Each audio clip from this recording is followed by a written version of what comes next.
ఉన్న బంగారాన్ని విడిపించి ఆ రోజు ఆన్లైన్ రేటుకే మేము కొంటాం. Sharma gold company.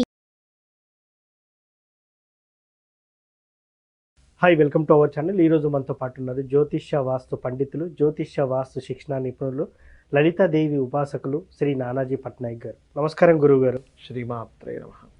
సార్, ఆదివారం అమావాస్య. అసలు ఆదివారం అంటేనే అమావాస్యకు ఒక ప్రత్యేకమైన ఏర్పడుద్ది, అంటే చాలా ప్రాముఖ్యత ఏర్పడుద్ది. నిజంగా ఈ అమావాస్య ఎటువంటి నక్షత్రంలో వచ్చింది? ఈ అమావాస్య రోజు ఏం చేస్తే మనకు బెటర్ రిజల్ట్స్ ఉంటాయంటారు? యాక్చువల్గా అమావాస్య రాత్రి సమయంలో ఎక్కువ ప్రభావం ఉంటుంది. అయితే ఆదివారం కూడా చేసుకోవచ్చు, తప్పేం కాదు. బట్ శనివారం మధ్యాహ్నం ప్రారంభమే ఆదివారం మధ్యాహ్నం సమయంలో ఎండ్ అవుతుంది. బట్ ఆదివారం కూడా చేసుకోవడం తప్పలేదు. అయితే ఈసారి వచ్చేటువంటి అమావాస్య దేనికి పనికి వస్తుంది అనే విషయం తెలుసుకోవాలి. ప్లానెటరీ పొజిషన్స్, గ్రహాల యొక్క స్థితి ఏదైతే ఉందో ఆ గ్రహస్థితి ద్వారా మీకు లాభం కలుగుతుంది. ఎప్పుడైనా ఏ అమావాస్యకి ఏం చేయాలని.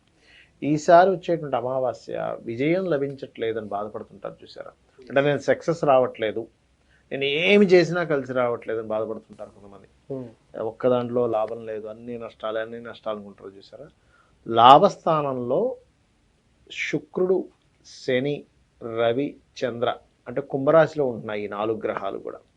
ఈ 4 గ్రహాలు, శుక్రుడు శని అంటే ఏమిటంటే లక్ష్మీ యోగం అంటారు. శుక్రుడు శని లక్ష్మీ యోగం ఏర్పడుతుంది ఈ అమావాస్య కనుక ఎవరైనా చేసుకుంటే. అయితే ఈ కాంబినేషన్ ఏర్పడినప్పుడు శనివారం కానీ ఆదివారం కానీ 2 రోజులు ఏ రోజైనా చేసుకోవచ్చు, తప్పేం లేదు. అయితే లలితా సహస్రనామాలు ఉంటాయి కదా, ముఖ్యంగా సాయంత్ర సమయంలో చేయాలి. ఇది సాయంత్ర సమయంలో లలితా అమ్మవారికి సంబంధించిన పటం పెట్టుకొని ఒక్కొక్క నామం వస్తుంటుంది మనకి. శ్రీమాత, శ్రీ మహారాజ్ని, శ్రీమత్ సింహాసనేశ్వరి, చిదగ్నికుండ సంభూత, దేవకార్య సముద్యత, ఉద్యద్భాను సహస్రాభా, చతుర్బాహు సమన్విత అని ఇలా వస్తుంటుంది. ఒక్కొక్క నామానికి మీకు గనక నామాలు వస్తే శ్రీమాత్రే నమః, శ్రీ మహారాజ్ని నమః, శ్రీమత్ సింహాసనేశ్వరి నమః ఇలా చేసుకోవచ్చు. లేదండి నాకు పలకడం రాదు, యూట్యూబ్లో పెట్టుకుంటాను, అది వస్తూ ఉంటే నేను చేస్తాను అనుకుంటే చక్కగా అది అలా మోగుతుంటే ఒక పక్క మీరు ఒక్కొక్క పుష్పం తీసో లేకపోతే ఒక కుంకుమతో చేస్తే. అమావాస్య అంటే ఏమిటి? చీకటి. విశ్వంలో చీకటి అలముకుంది, మీ యొక్క జీవితంలో కూడా చీకటి ఉంది. అంటే ఏమిటి? ఏ సక్సెస్ రావట్లేదు. అలా రానప్పుడు అమ్మవారిని గనక ప్రార్థించినట్లయితే ఈ చీకటి శాశ్వతం కాదు. అమావాస్యలో వచ్చిన చీకటి శాశ్వతమా? తొలగిపోతుంది.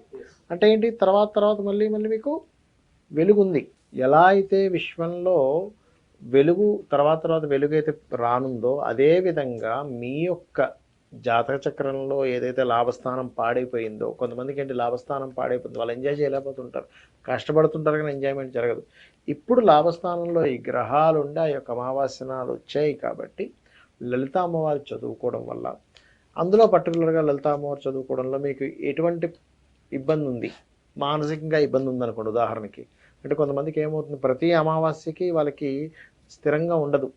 అలాంటప్పుడు ఎవరైనా సరే మరాళీ మందగమన మహాలావణ్య సేవదిహి అనేటువంటి నామం చేసుకున్న వాళ్ళకి స్థిరత్వం అనేటువంటిది వస్తుంది.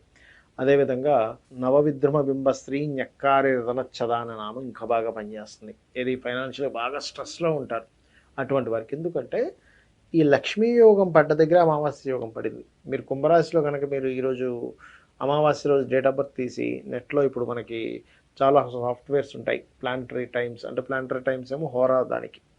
అలా కాకుండా ఆస్ట్రాలజీ అండ్ హోరోస్కోప్ అనే యాప్ ఉంటుంది మీకు, ఫ్రీ అది. అది తీసుకొని అందులో కానీ యాప్లో కనుక మీరు అమావాస్య రోజు ఉండేటువంటి ప్లానటరీ పొజిషన్ ఏంటని మీరు కొట్టారనుకోండి, ఆ డేట్ టైం కొట్టారనుకోండి, కరెక్ట్గా కుంభరాశిలో ఈ 4 గ్రహాలు కనిపిస్తాయి. అంటే ఏమిటి? గ్రహాలు ఎప్పుడు ఏ స్థానాల్లో ఉన్నారో దానికి సంబంధించి చేసుకుంటే మీకు ఆ ఇబ్బంది నుంచి బయటపడతారు. కాబట్టి ఈ నామం నేను చెప్పినటువంటి నామం చేసుకుంటూ లలితా అమ్మవారికి చేసుకోవాలి. ఇప్పుడు కొంతమందికి కుదరదు, ఏ హాస్టల్లోనే ఉంటారు, అక్కడ ఈ పూజ గది ఈ కుంకుమత చేయడం కుదరకపోవచ్చు కొంతమందికి. అలాంటి వారు ఏం చేయాలి అని చూసుకుంటే కనుక కూర్చొని చక్కగా మీరు ఉన్న ప్రదేశంలో కూర్చొని ఇయర్ ఫోన్స్, ఇప్పుడు అందరికి బయటకి కూడా ఇది చేయాలంటే ఒక్కోసారి ఇబ్బందిగా ఉంటుంది, వేరే వాళ్ళు చదువుకోవచ్చు ఏ హాస్టల్స్లోనే ఎక్కడో, చక్కగా హెడ్ ఫోన్స్ ఇయర్ ఫోన్స్ పెట్టుకొని లలితా నామాలు పెట్టుకొని మనసుతో, అంటే మానసికంగా అనమాట, అంటే అట్లాగా మీరు కూర్చొని మీరు నిజంగా పూజ చేస్తున్నట్టుగా ఒక పటం ముందున్నట్టుగా భావించి, మనసుతో భావించి ఆ పటానికి చేస్తున్నాను అనేటువంటి భావంతో ఈ 29 నిమిషాలు ఉంటుంది లలితా సహస్రనామాలు యూట్యూబ్లో, అలా కూడా చేసుకోవచ్చు. ఇంకొంతమంది అడుగుతారు ఏమండి మా ఆ, పిల్లల బదులు తల్లిదండ్రులు చేయొచ్చు అని అడుగుతూ ఉంటారు. తల్లిదండ్రులు కూడా చేయొచ్చు, కాకపోతే సంకల్పం చెప్పుకోవాలి.